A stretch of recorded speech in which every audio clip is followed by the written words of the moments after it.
Welcome to first BSc semester 1 students to my physics lecture 61 on YouTube. My name is Naiman VVSN Murthy, lecturer in physics, SKBR College Amlapuram. Last క్లాస్లో మనం central ఫోర్సెస్కి సంబంధించి equation of motion derive చేసాం. కేంద్రీయ బలాలకు చలన సమీకరణం రప్పించాం. Today's topic is Kepler's first law and its proof for first BSc semester 1 students studying under Adikavi Nannaya University, Rajamahendravaram.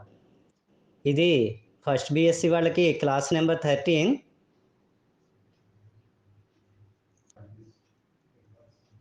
So మనం physics 1 mechanics waves and oscillations study చేస్తున్నాం. అందులో unit 2లో central forces study చేస్తున్నాం, కేంద్రీయ బలాలు. Kepler's laws of planetary motion study చేయాలి. Kepler గ్రహ గమన నియమాలు, మొత్తం 3 లాస్ ఉంటాయి. ఫస్ట్ లా గురించి డీటెయిల్డ్గా చూద్దాం ఇవాళ. ఈ ఫస్ట్ లా ప్రకారం ప్రతి ప్లానెట్ కూడా సన్ చుట్టూ వర ఎలిప్టికల్ ఆర్బిట్లో రివాల్వ్ అవుతూ ఉంటుంది.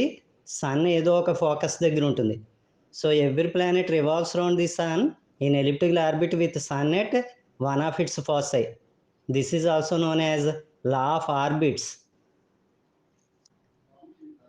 సో మొదటి నియమం ప్రకారం సూర్యుని ఒక నాభిగా చేసుకుని ప్రతి గ్రహం సూర్యుని చుట్టూ దీర్ఘ వృత్తాకార కక్ష్యలో పరిభ్రమిస్తూ ఉంటాయి.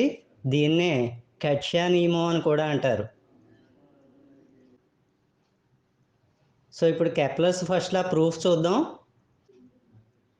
న్యూటన్స్ లా ఆఫ్ గ్రావిటేషన్ ప్రకారం, అంటే న్యూటన్ గురుత్వాకర్షణ నియమం ప్రకారం F is equal to gmm/r².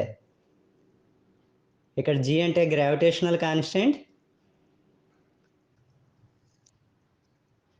ఇక్కడ యాక్సలరేషన్ అంటే -gm/r² అవుతుంది, which is equal to -μ/r². అంటే gm బదులుగా మ్యూ సబ్స్టిట్యూట్ చేసాం.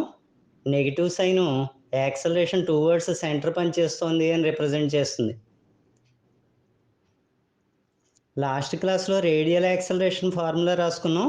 వ్యాసార్థీయ త్వరణం d²r/dt² - r dθ/dt².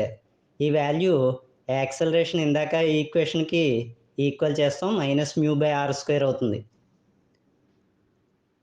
Transverse acceleration రాసాం లాస్ట్ క్లాస్లో. తిర్యక్ త్వరణం 1/r × d/dt of r² dθ/dt. ఇది 0 అవుతుంది.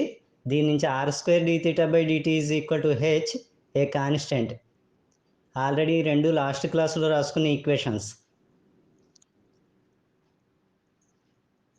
సో మనకి సెంట్రల్ ఫోర్సెస్కి సంబంధించి ఈ ఈక్వేషన్ ఆఫ్ మోషన్ ఇది. d²u/dθ² + u is equal to p/h²u². ఇందులో p అంటే f/m, f అంటే gmm/r² రాస్తాం. సో స్మాల్ m క్యాన్సిల్ అవుతుంది, gm/r².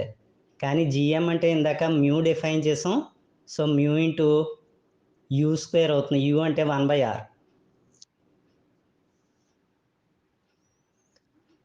సో p బదులుగా μu² రాస్తున్నాం. సింప్లిఫై చేసుకుంటే మనకి d²u/dθ² + u - μ/h² is equal to 0 వస్తుంది. ఈ డెరివేటివ్ లోపల కూడా u - μ/h² వచ్చేలా రాసుకుంటున్నాం. ఎంచేతంటే μ/h² కాన్స్టెంట్ కాబట్టి డెరివేటివ్ లోపల రాసినప్పుడు వాల్యూ మారదు, ఈజ్ ఈక్వల్ టు 0. ఇక్కడ చిన్న సబ్స్టిట్యూషన్ తీసుకుంటున్నాం. u - μ/h² అంటే x. సో ఈ ఈక్వేషన్ పైన ఉన్న equation d²x/dθ² + x is equal to 0. ఇది సెకండ్ ఆర్డర్ డిఫరెన్షియల్ ఈక్వేషను. దీనికి సొల్యూషన్ని x is equal to a cos θ - θ0 అని తీసుకుంటాం. x అంటే u - μ/h² సబ్స్టిట్యూట్ చేసాం. దాని నుంచి u ఈజ్ ఈక్వల్ టు అని ఈక్వేషన్ వచ్చింది. ఈ ఈక్వేషను నెక్స్ట్ డెరివేషన్లో యూజ్ చేసుకుంటాం. u బదులుగా 1/r రాస్తున్నాం. h²/μ పెట్టి న్యూమరేటర్ని డినామినేటర్ని మల్టిప్లై చేస్తున్నాం. ఇందాక స్టెప్ని ఇలా రాసుకోవచ్చు. ఈ ఈక్వేషన్ని కానిక్ సెక్షన్ ఈక్వేషన్తో కంపేర్ చేస్తాం. శాంకవోన్ సమీకరణం అంటాం దీన్ని. 1/r is equal to 1 plus epsilon cos theta minus theta not by L. ఇక్కడ ఎల్ అంటే సెమీ లేటస్ రెక్టమ్ అని పిలుస్తాం, అర్ధనాభి లంబ పొడవు అని పిలుస్తాం. L is equal to H square by mu. Eccentricity అంటే ఉత్కేంద్రత ఎప్సిలాన్తో రిప్రజెంట్ చేస్తాం, AH square by mu. So రెండు ఈక్వేషన్లు కంపేర్ చేస్తే ఇవి వచ్చాయి. ఇందులో ఎప్సిలాన్ కనుక గ్రేటర్ దాన్ 1 అయితే కానిక్ని హైపర్బోలా అని పిలుస్తాం, శాంకవం అతి పరావలయాన్ని సూచిస్తుంది. ఎప్సిలాన్ ఈజ్ ఈక్వల్ టు 1 అయితే కానిక్ ఈజ్ పారాబోలా, శాంకవం పరావలయాన్ని సూచిస్తుంది. ఎప్సిలాన్ లెస్ దాన్ 1 అయితే కానిక్ ఈజ్ ఎలిప్స్, శాంకవం దీర్ఘవృత్తాన్ని సూచిస్తుంది. సో ఇవి 3 కండిషన్స్. ఈ 3 యూజ్ చేసుకుంటూ డెరివేషన్ చివరిలో మనకి ఏ ఆర్బిట్ వస్తుంది అన్నది స్టడీ చేయాలి.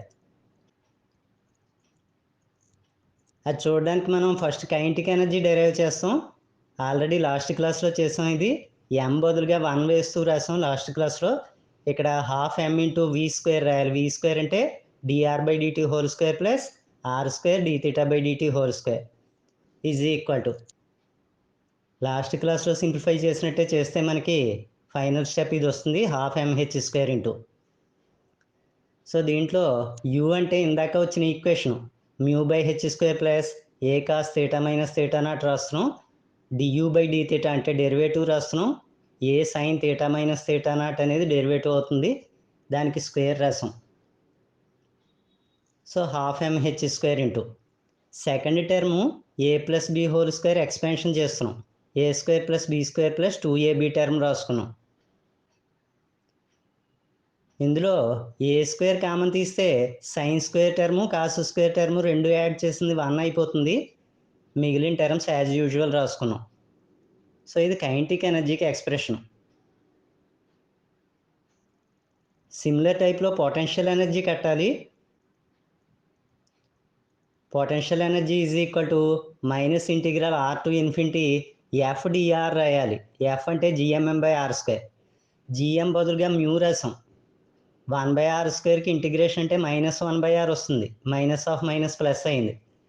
r to infinity limits substitute చేస్తే మళ్ళీ నెగిటివ్ సైన్ వచ్చింది, మైనస్ మ్యూఎం ఇంటూ 1/r బదులుగా u రాసుకున్నాం.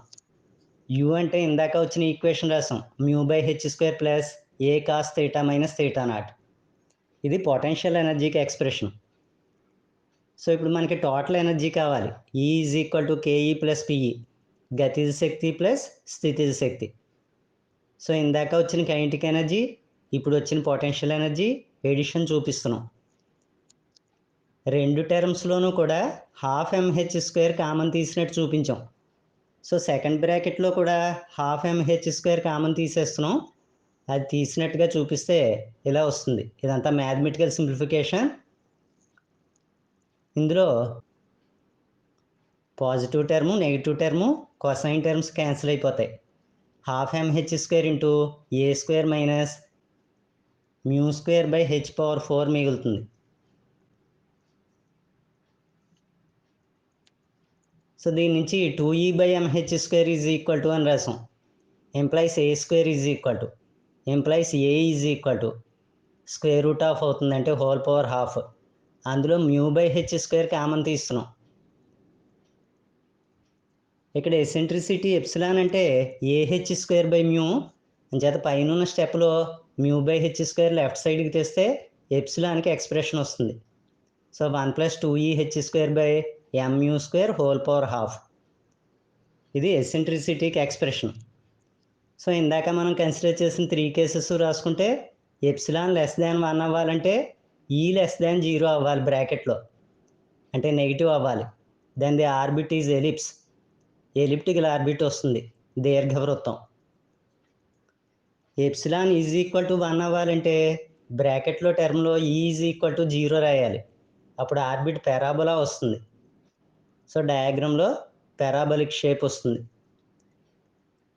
ఎప్సిలాన్ గ్రేటర్ దాన్ 1 అయితే ఈ గ్రేటర్ దాన్ 0 అవ్వాలంటే ఈ పాజిటివ్ అవ్వాలి, అప్పుడు ఆర్బిట్ హైపర్బోలా వస్తుంది, అతి పరావలయం అని పిలుస్తాం.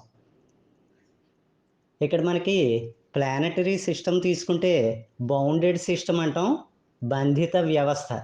అందులో ఎనర్జీ ఎప్పుడూ కూడా నెగిటివ్ ఉంటుంది. ఈ వాల్యూ లెస్ దాన్ జీరో ఉంటుంది. అంచేత మన ప్లానెటరీ సిస్టమ్కి ఈ లెస్ దాన్ జీరో. ఈ లెస్ దాన్ జీరో ఈ మూడిట్లోనూ మనకి ఎక్కడుంది? ఫస్ట్ కేసులో ఉంది. అంటే ఎలిప్టికల్ షేప్కి ఉంది. సో ప్లానెటరీ సిస్టంలో మనకి ఆర్బిట్ ఎలిప్టికల్ ఆర్బిట్ అని చెప్తాం, which proves Kepler's first law. So మొదటి నియమం నిరూపించబడింది అని చెప్తాం. ఇదంతా కూడా డీటెయిల్డ్గా ఫస్ట్ లా గురించి నెక్స్ట్ క్లాస్లో సెకండ్ లా, థర్డ్ లా చెప్పుకుందాం. We will meet again in the next class with another interesting topic. Thank you all. అందరూ కూడా మరిన్ని మంచి మంచి లెక్చర్స్ గురించి ఈ ఛానల్ను లైక్ చేసి, షేర్ చేసి, సబ్స్క్రైబ్ చేయండి.